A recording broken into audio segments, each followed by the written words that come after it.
Assalamualaikum warahmatullahi wabarakatuh.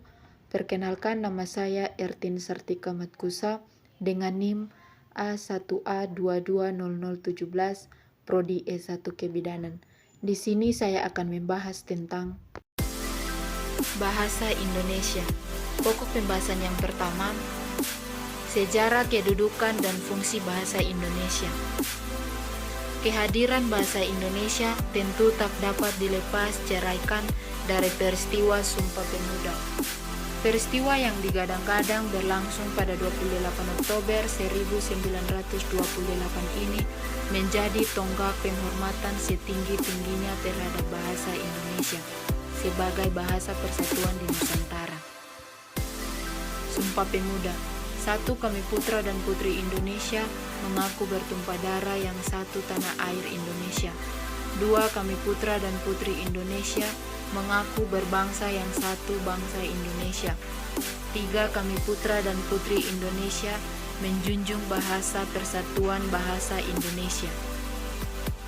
Realitas kebahasaan di Indonesia menunjukkan bahwa bahasa yang ada atau dipakai di Indonesia tak hanya bahasa Indonesia, sebab terdapat bahasa daerah dan bahasa asing. Ketiganya hadir saling mengisi dan tak jarang kerap saling mendominasi antara satu dengan yang lain. Bahasa daerah. Jumlah bahasa daerah yang ada di Indonesia begitu luar biasa banyaknya. Sayangnya, tidak semua bahasa daerah mampu bertahan. Berbagai faktor menjadi sebab punahnya suatu bahasa daerah, misalnya saja ketiadaan penutur. Kedudukan bahasa daerah memiliki kedudukan sebagai bahasa, budaya, atau bahasa kultural. Bahasa asing. Beberapa bahasa asing yang terdapat di Indonesia antara lain bahasa Inggris, bahasa Arab, bahasa Prancis, bahasa Mandarin, dan bahasa Jepang. Bahkan kelima bahasa asing yang disebut itu menjadi program studi di beberapa universitas di Indonesia. Bahasa Indonesia. Kedudukan bahasa Indonesia meliputi sebagai bahasa nasional dan sebagai bahasa negara. Kedudukan bahasa Indonesia sebagai bahasa nasional tak lepas dari daya menyatukan yang dimilikinya. Kedudukan bahasa Indonesia sebagai bahasa negara tak lepas dari hal ihwal yang bersifat formal dan penyelenggaraan kenegaraan.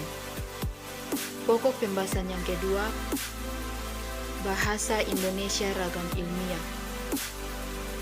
Ragam bahasa terdiri atas 5. Yang pertama, bahasa sastra, bahasa berita, bahasa resmi, bahasa santai, bahasa ragam ilmiah. Ragam bahasa ilmiah digunakan untuk kegiatan bersifat ilmiah, karya tulis ilmiah, kaidah bahasa baku, singkat, padat, jelas, dan logis. Penggunaan bahasa ragam ilmiah. Pertama, laporan bentuk naskah, artikel, makalah, hasil penelitian, surat resmi. 2. Skripsi, tesis, disertasi. 3. Laporan pekerjaan surat naskah. 4. Laporan pertanggungjawaban kegiatan keuangan. Ciri-ciri ragam bahasa ilmiah terdiri dari 8. Yang pertama, cendekia. 2. Lugas dan logis. 3. Jelas. 4. Padas dan ringkas. 5. Formal dan objektif. 6. Gagasan sebagai pangkal tolak. 7. Penggunaan istilah teknis. 8. Konsisten. Pertama, cendekia. Ungkap hasil berpikir logis secara tepat. Contoh, kemajuan informasi pada era globalisasi dikhawatirkan akan terjadi pergeseran nilai-nilai moral bangsa Indonesia, terutama pengaruh budaya barat yang masuk ke negara Indonesia yang dimungkinkan tidak sesuai dengan nilai-nilai budaya dan moral bangsa Indonesia. 2. Lugas dan logis. Bermakna harafiah sesuai logika akal sehat. Contoh kalau pada zaman Sunan Kalijaga dalam kesenian wayang termasuk ceritanya digunakan sebagai media penyebaran agama. Maka di masa sekarang lebih tepat apabila penanaman budi pekerti dalam cerita wayang melalui pengajaran apresiasi. 3. Jelas. Struktur kalimat dan makna yang jelas. Contoh, untuk mengetahui apakah baik dan buruknya pribadi seseorang dari tingkah dan lakunya dalam sehari-hari. 4. Ringkas. Gagasan tidak tercampur unsur lain, tidak menggunakan kata berlebihan. Contoh, pendidikan agama di sekolah dasar bagaimanapun tidak akan terlaksana dengan baik tanpa adanya dukungan yang baik pula dari orang tua, murid, dan keluarga. Pendidikan agama di SD tidak akan terlaksana dengan baik tanpa dukungan orang tua. 5. Formal dan objektif. Mengacu struktur kebahasaan dapat diukur kebenarannya secara terbuka. Contoh, menurut Mueliono mengatakan bahwa bahasa ilmiah itu lugas, eksak, dan menghindari kesamaran dan keteksaan dalam pengungkapan. 6. Gagasan sebagai pangkal tolak. Berorientasi pada gagasan bukan pada penulis atau saya, kami, kita. Contoh, kita semua tahu bahwa pendidikan itu di lingkungan keluarga sangat penting dalam menanamkan moral Pancasila. 7. Penggunaan istilah teknis. Menggunakan istilah teknis sesuai dengan bidangnya. Contoh, perbedaan antara investasi, pembelian, bahkan akhir perusahaan, dan depresiasi disebut jaringan investasi. Ekonomi pada dasarnya pertanian organisasi organik berhubungan dengan berbagai bentuk gerakan pertanian alternatif. 8. Konsisten. Penulisan harus ajek atau taat asas dari awal sampai akhir tulisan. Contoh, untuk mengatasi bahaya kelaparan pada musim kemarau 2013, masyarakat dihimbau untuk menghemat penggunaan beras dengan sistem diversifikasi pangan dan menggalakkan kembali lumbung desa. Selanjutnya pembahasan yang ketiga, penggunaan bahasa Indonesia ragam ilmiah dalam menulis dan presentasi ilmiah. Problematika dalam penerapan bahasa Indonesia ragam ilmiah. Kesalahan kalimat, kesalahan paragraf, kesalahan penalaran, kesalahan pemakaian kata atau diksi, kesalahan ejaan dan tanda baca. A. Pengertian bahasa Indonesia ragam ilmiah. Ragam bahasa Indonesia pada hakikatnya adalah variasi penggunaan bahasa oleh para penutur bahasa itu. Dengan konsep itu, keberadaan bahasa Indonesia resmi atau baku dalam penggunaan bahasa Indonesia oleh para penuturnya merupakan salah satu bentuk variasi dalam variasi bahasa Indonesia lainnya. Hal penting yang perlu dipahami adalah bahwa bahasa Indonesia resmi digunakan pada tempat atau suasana yang resmi. B. Karakteristik bahasa Indonesia ragam ilmiah.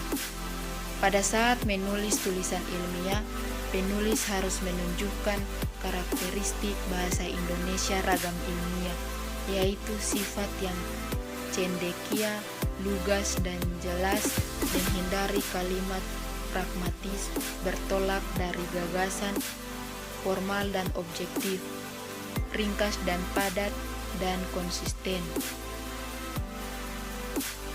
C. Menggunakan bahasa Indonesia ragam ilmiah dalam menulis dan presentasi ilmiah. Menggunakan bahasa Indonesia ragam ilmiah berarti dalam tujuan menulis dan presentasi kita berpedoman pada bahasa Indonesia yang baik dan benar. D. Pengertian presentasi ilmiah. Secara bahasa presentasi ilmiah berasal dari kata presentasi dan ilmiah. Pertama, presentasi berasal dari bahasa Inggris yang berarti menyajikan atau memaparkan. 2. Ilmiah berarti bersifat ilmu. Secara ilmu pengetahuan, memenuhi syarat atau kaidah ilmu pengetahuan. E. Bahasa Indonesia ragam ilmiah dalam menulis dan presentasi ilmiah. Menggunakan bahasa Indonesia ragam ilmiah dalam menulis dan presentasi ilmiah berarti memanfaatkan potensi bahasa Indonesia untuk memaparkan fakta, konsep, prinsip, teori, atau gabungan dari keempat hal tersebut secara tertulis dan lisan. Pokok pembahasan keempat: tata tulis, ejaan, pembentukan kata, dan tata pemilihan kata. Tata tulis ejaan. Tata tulis ejaan adalah keseluruhan peraturan bagaimana melembangkan bunyi ujaran dan bagaimana antar hubungan antar lambang-lambang itu, pemisahan dan penggabungannya dalam suatu bahasa. Secara teknis, yang dimaksud dengan ejaan adalah penulisan huruf, penulisan kata, dan pemakaian tanda baca. 1. Penulisan huruf. Dalam ejaan bahasa Indonesia disempurnakan penulisan huruf menyangkut dua masalah, yaitu besar atau kapital dan penulisan huruf miring. 2. Penulisan kata. Penulisan kata mengenal bentuk kata dasar, kata turunan atau kata berimbuhan, kata ulang, dan gabungan kata. Kata dasar ditulis sebagai satu satuan yang berdiri sendiri, sedangkan pada kata turunan, imbuhan, awalan, sisipan, atau akhiran. 3. Pemakaian tanda baca. Pemakaian tanda baca dalam ejaan bahasa Indonesia yang disempurnakan mencangkup pengaturan. A. Tanda titik, tanda dipakai pada akhir singkatan nama orang. Tanda titik dipakai pada singkatan gelar, jabatan, pangkat, dan sapaan. B. Pembentukan tata kalimat. Ada dua pola pembentukan kata kalimat. Yang pertama, pengertian kalimat. Kalimat adalah satuan bahasa terkecil dalam wujud tulisan maupun lisan yang mengungkapkan pikiran yang utuh. Dalam wujud lisan, kalimat diucapkan dengan suara naik turun dan keras lembut, di sela jeda, dan akhiri dengan intonasi akhir. 2. Kelengkapan unsur sebuah kalimat. Suatu kalimat yang baik harus mengandung unsur-unsur yang lengkap. Kelengkapan unsur sebuah kalimat sekurang-kurangnya harus memenuhi dua hal: subjek dan predikat. Jika predikat kalimat itu berupa kata kerja transitif. C. Tata penulisan kata. Ketepatan dalam pemilihan kata berkaitan dengan kemampuan memilih kata yang dapat mengungkapkan gagasan secara tepat, dan gagasan itu dapat diterima secara tepat pula oleh pembaca. Pokok pembahasan yang kelima: penulisan kalimat efektif, penulisan paragraf, dan teknik pengembangan paragraf. A. Kalimat efektif terdiri dari dua. Yang pertama, pengertian kalimat efektif adalah kalimat yang dapat menimbulkan gagasan yang sama. 2. Ciri-ciri kalimat efektif terbagi atas 2.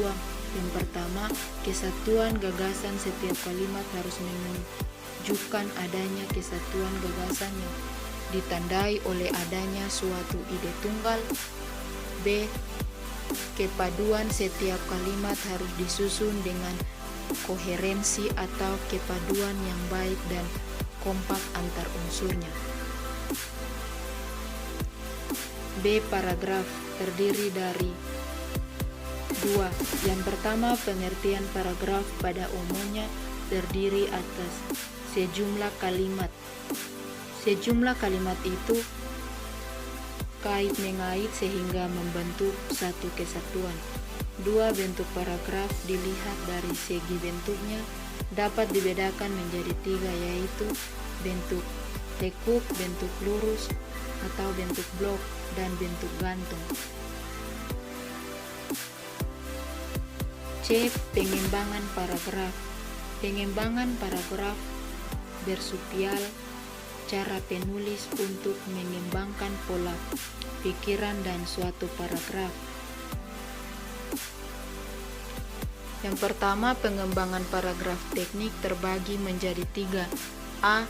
Pengembangan paragraf secara alamiah. B. Pengembangan paragraf klimaks dan antiklimaks. C. Pengembangan paragraf umum ke khusus dan khusus ke umum. Pengembangan paragraf berdasarkan isinya terbagi menjadi 6. Yang pertama, pengembangan paragraf perbandingan dan pertentangan. Pengembangan paragraf secara analogi. Pengembangan paragraf dengan contoh-contoh. Pengembangan paragraf dengan sebab akibat. Pengembangan paragraf dengan pembahasan definisi. Pengembangan paragraf dengan klasifikasi. Selanjutnya, pokok pembahasan yang ke-6. Membaca kritis untuk menulis. A. Pengertian membaca kritis. Membaca kritis adalah kegiatan membaca untuk mendapatkan informasi relevan dan diperlukan untuk tulisan yang akan dipaparkan. B. Proses penulisan. Karena pada saat proses penulisan, kita membutuhkan informasi yang akan dikembangkan. Oleh karena itu, untuk mengembangkan informasi dalam penulisan, kita harus membaca terlebih dahulu. C. Sikap skeptis dalam membaca kritis untuk menulis. Skeptis adalah sikap ragu-ragu atau kurang percaya. Mengapa kita tidak bisa menerima begitu saja apa yang ditulis orang lain? Karena kita harus menguji terlebih dahulu dari informasi yang ditulis orang lain dengan cara mencari bukti yang sesuai. Sekian dan terima kasih.